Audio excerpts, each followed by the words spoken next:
দর্শক আপনারা দেখতে পাচ্ছেন একটি গাড়ি পাল্টি খেয়েছে ঝিনাইদহ সদর খড়িখালি নামক স্থানে তেল পাম্পের সাথে শ্রমিক ভাইয়েরা পরিশ্রম করছেন, কাজকাম করছেন। আপনাদেরকে আমরা একটু যদি দেখাই আসলে কিভাবে ঘটেছে, কি ঘটেছে সেগুলো আপনাদেরকে আমরা একটু দেখাবো। গ্যাস সিলিন্ডার ছিল অনেক, এই গাড়িতে লোড হয়ে গেছে, তাই না? আপনাদেরকে আমরা একটু দেখাচ্ছি। ভাইয়া, এই ট্র্যাকের যে তলে আমরা একটা টলি দেখতে পাচ্ছি, আসলে এই টলিটা কিভাবে এই ট্র্যাকের নিচে পড়েছে যদি একটু বলেন। আমার বাড়ি এখানে। আচ্ছা আচ্ছা। এখানে আমি গাড়ি রেখে বাসায় গেছিলাম ভাত খাতে। জি, তারপরে ভাত খেয়ে আসতে আসতে গাড়ি দাঁড়ানো গাড়ি মানে উল্টিয়ে পড়ে গেছে আমার গাড়ি। আসলে গাড়িটা কি চলন্ত অবস্থায় পড়েছে কিনা? গাড়ি মেরামতের কাজ করছিল। ও, নষ্ট হয়ে গিয়েছিল। এখানে মেরামতের কাজ করছিল, এসে মিস্ত্রিদের ভুলের কারণে জগ স্লিপ করে এই গাড়ি পাল্টি খেয়েছে আমার গাড়ির।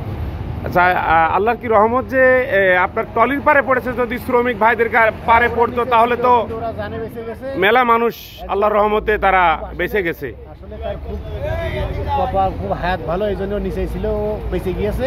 ও গাড়ির তলায় চাপা পড়তো, একজন টান দিয়ে বের করে নিয়েছে। আলহামদুলিল্লাহ, আল্লাহ রহমত করেছে। তো আপনার টলিতে কিছু ছিল কিনা? না, আমি টলিতে আমার বাড়ির মাল লাভিয়ে এখানে রেখে। কি নাম আপনার? আমার নাম আরিফ। আরিফ। এই জায়গার নাম কি? খড়িখালি আমতলা। খড়িখালি আমতলা, ঝিনাইদহ সদর। আচ্ছা, আমরা জানতে চাচ্ছি আসলে গাড়িটি কিভাবে পড়েছে যদি একটু বলো। এখানে মিস্ত্রি ছিল, আমি ছিলাম না, আমি ছিলাম বাড়ি। আমি এসে দেখি এই অবস্থাতে, আমি কি করবো। ধন্যবাদ। এই গাড়িটির নাম্বার আপনারা দেখতে পাচ্ছেন যে দাঁড়ানো গাড়ি। আসলে মিস্ত্রিরা কাজ করার অবস্থায়, আপনারা যারা এই মিস্ত্রি দিয়ে যারা কাজ করান এবং যারা করছেন, অবশ্যই আপনাদেরকে সতর্ক থাকতে হবে। কারণ একটি সড়ক দুর্ঘটনা সারা জীবনের কান্না। এরকম একটি ঘটনা কিন্তু বেশ 6 মাস 7 মাস আগে কালীগঞ্জে বেশ কয়েকজন কিন্তু এই ট্রাকের তলে কিন্তু এরকম জাক লাগাতি যে কিন্তু তারা মৃত্যুবরণ করিয়াছিলেন। এবং আমাদের যে বিষয়খালী যে একটি ট্রাক সামনে বাজারে কিন্তু ঠিক এরকম জক স্লিপ করে কিন্তু অনেক একটা দুর্ঘটনা ঘটার হাত থেকে কিন্তু আল্লাহর রহমতে তারা বেঁচে গিয়েছিলেন। কিন্তু আজকে কিন্তু ঠিক তেমনই একটি ঘটনা কিন্তু এখানেও কিন্তু ঘটতে যাচ্ছিল। আল্লাহর রহমতে তারা সকলে বেঁচে গিয়েছেন।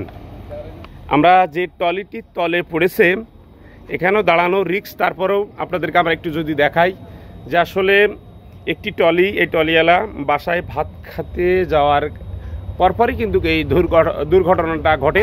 এর ভিতরে কিন্তু বসুন্ধরা গ্যাস গাড়ি লোড ছিল। সেই গাড়ি, সেই মালামাল বোতলগুলো ওই আরেকটি ট্রাকে ইতিমধ্যে তোলা হয়েছে।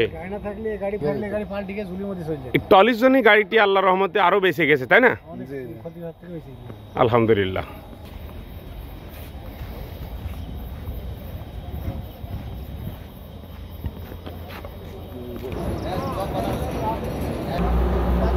অজানা তথ্য পেতে আমাদের দবির আলী নিউজের সাথে থাকুন। সকলে ভালো থাকবেন, সুস্থ থাকবেন।